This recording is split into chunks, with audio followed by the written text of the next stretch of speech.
when I came into the sport, it was a fundamentally doping culture. Absolutely to the bone, and had been for 100 years, basically. It was considered in the late 90s, early 2000s, impossible to win the Tour de France clean.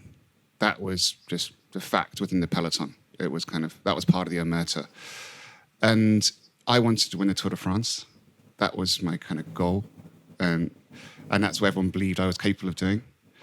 But in my weird kind of justification, I wanted to win races clean. And then I could go, look, if I can do that clean, I've definitely got a chance of doing this if I don't.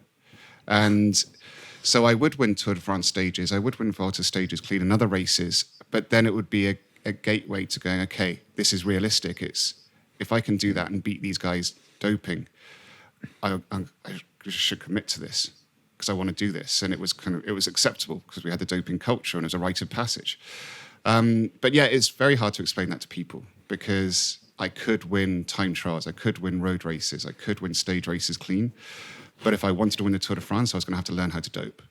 And so it's as I say, simple as that. That was my I also remember process. though, David, you saying to me sort of when you were on your ban that one of the big things that kept coming back from from Cofidis, which was David's team at the time, was this idea that he's not a proper professional until he dopes. You're not a proper. You're kind of playing at it, David. And it was this idea that when he crashed in 2001 at the Tour de France prologue, they were like, right, David, you've been kind of playing at this long enough now. You have to come and dope. Like this isn't good enough. We can't have this amateur behaviour anymore. There was some serious grooming going on, and I think they knew that the talent they had a huge physical talent in me, but they also knew that perhaps psychologically I wasn't as strong as I kind of had been. Well, they wore me down to the point where when I was in a weak position at Tour de France and had to stop on the 10th stage, they basically said it's time. It's kind of time to kind of grow up, and as Francis said. My fundamental belief is where there are humans, there will be cheats. And that's just the nature of life. If there is no second chance, there's no forgiveness, there's no learning. And the human condition must allow for forgiveness. I think it's built into us.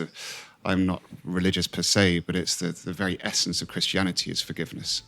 And that doesn't mean that it's without punishment or penance. That is also part of the duty of the culture you're within. The punishment has to involve rehabilitation and learning.